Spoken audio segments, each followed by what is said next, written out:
Good morning, everyone. Today is Beis Adar Rishon, the second day of the first month of Adar. I want to dedicate today's class in memory of Paul Newman's father, whose yahrzeit is today.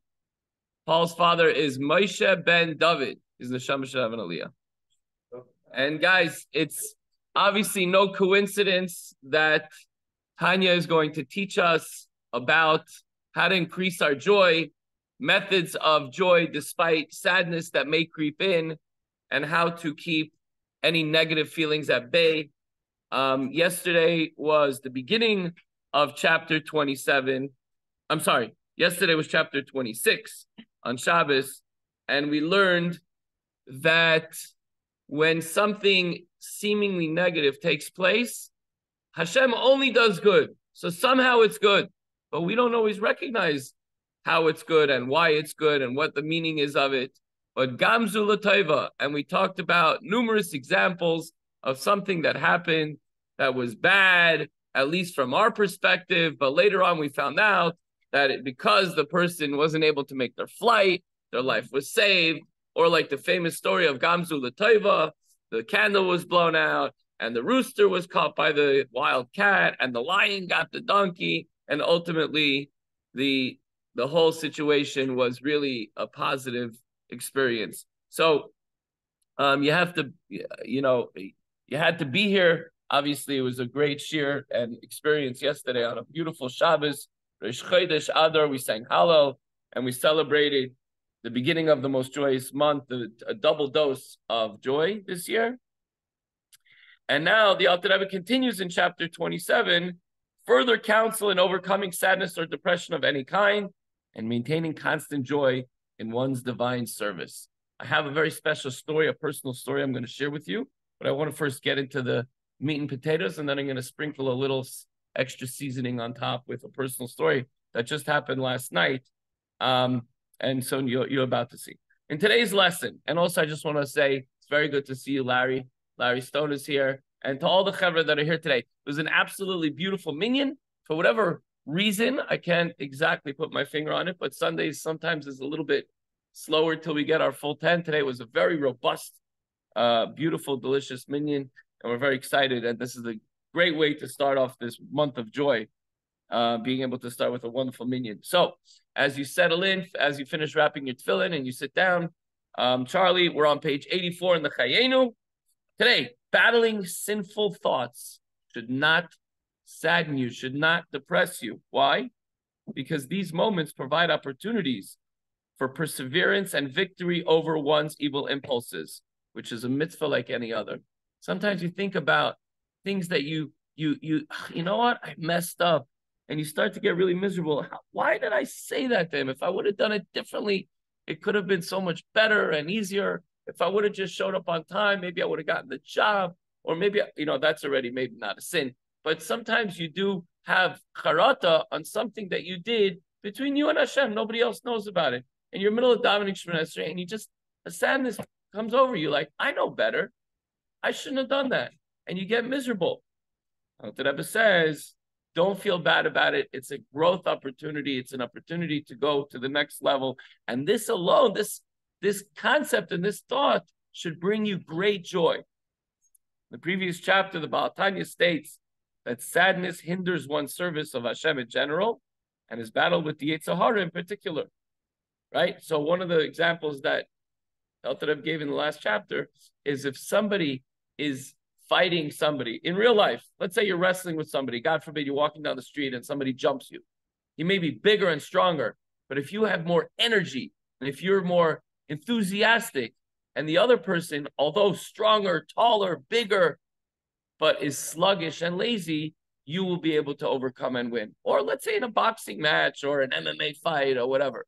If the other guy is sluggish and lazy and was out drinking the night before, the smaller guy who has more enthusiasm will win the fight.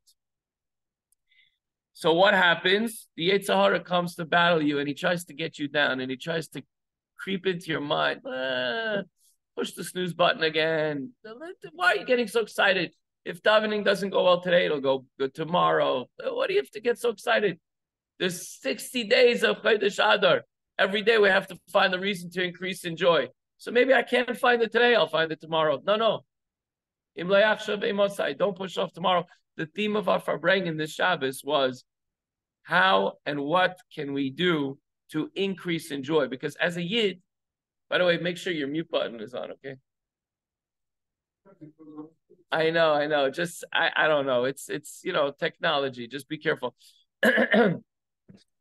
As a Yid, we always have to be joyous. Because it says in the month of Adar, we have to increase in joy. So that means we're already joyous. We read every day. Ivdu es Hashem b'simcha.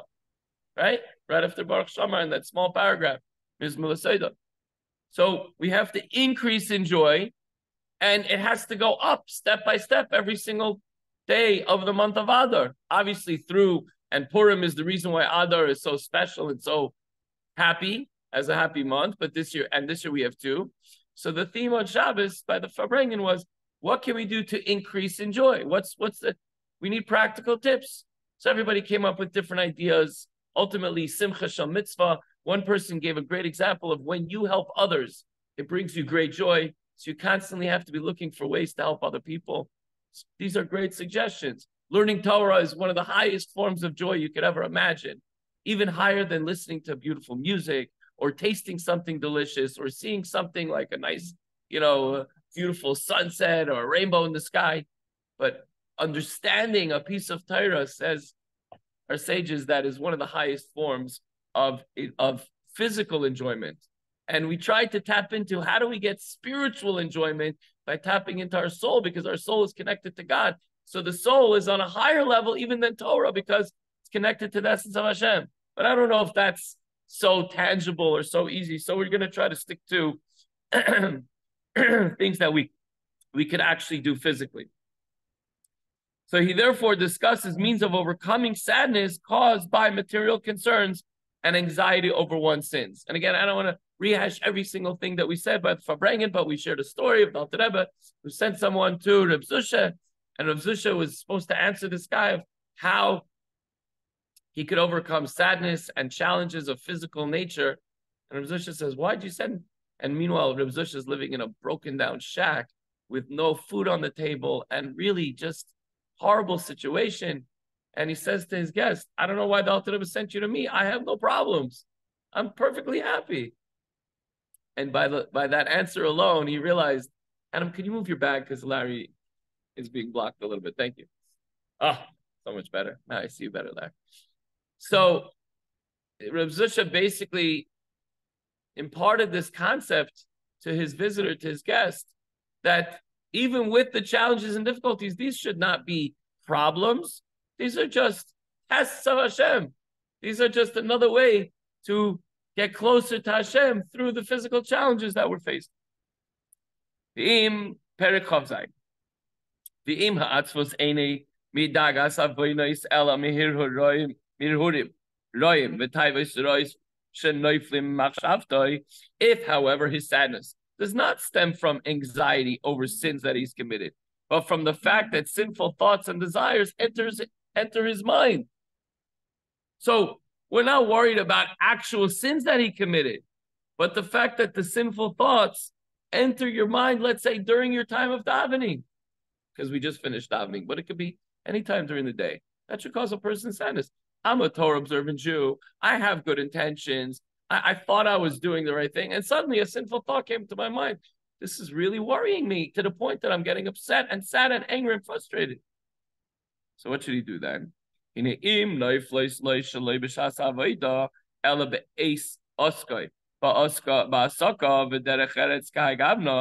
these thoughts occur to him, not during his davening or service of God, during a mitzvah or whatever, but while he's occupied with his own affairs, let's say he's in the middle of working or doing some hobby or exercising or whatever, Adar Rebbe, the opposite. He should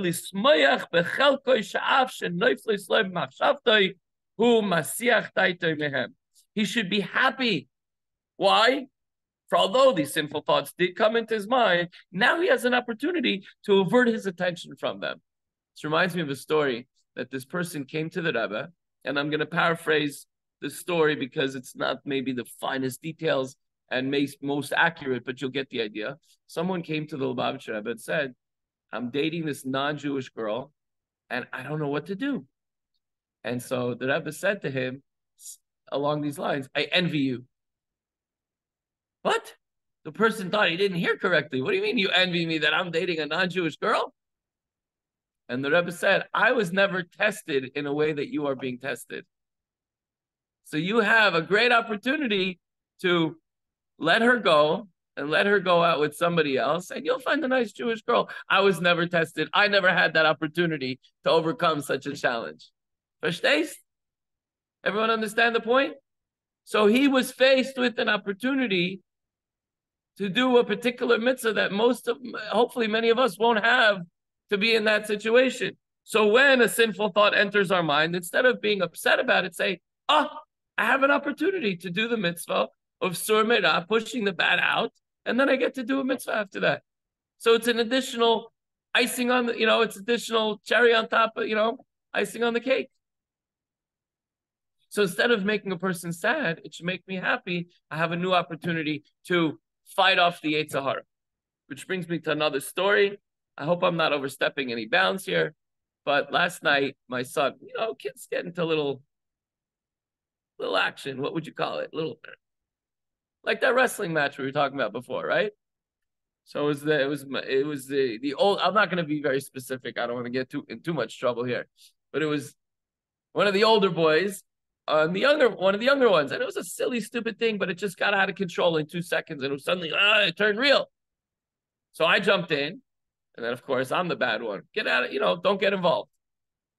So he ran upstairs, and I said, when you're ready to come back down, Not 2 minutes went by, came downstairs with a big smile on his face. And he came over to give me a hug and to apologize to his brother.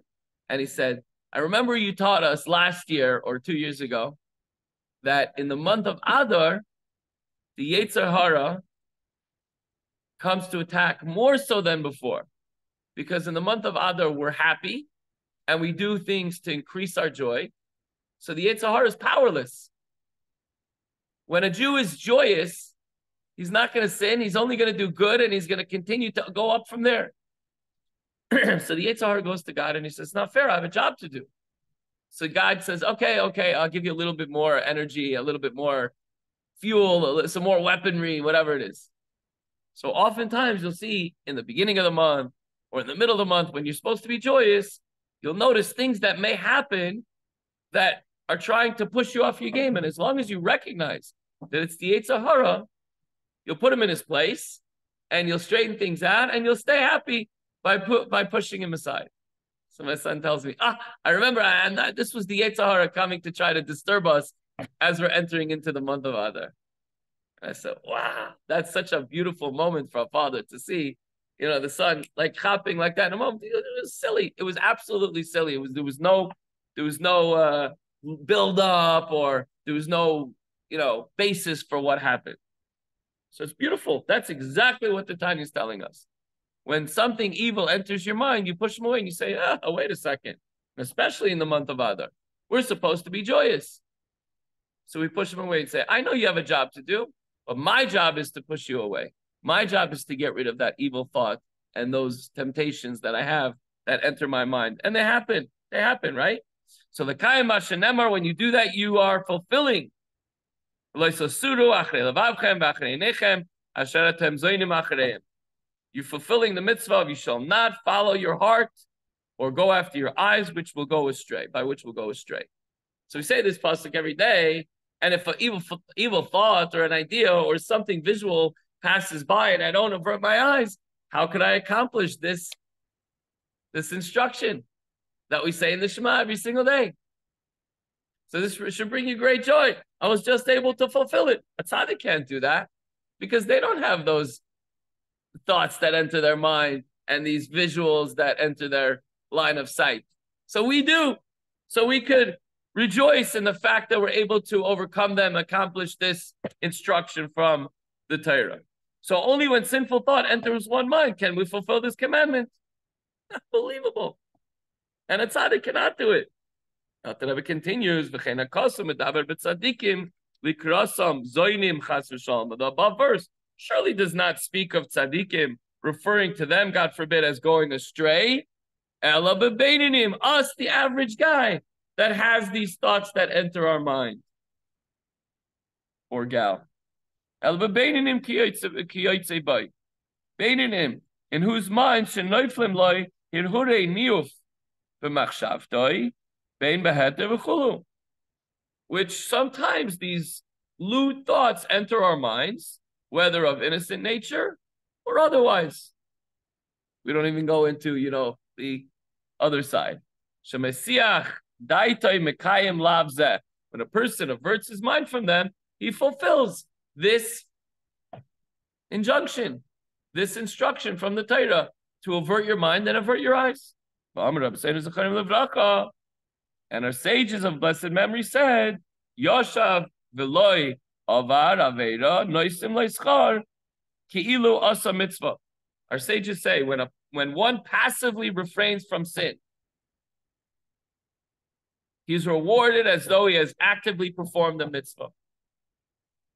So the Alter Rebbe turns the whole thing up on its head. Instead of getting upset that an evil thought entered your mind, you have an opportunity to push it away, and it's as if you did a positive mitzvah. And this should bring one great joy. Therefore,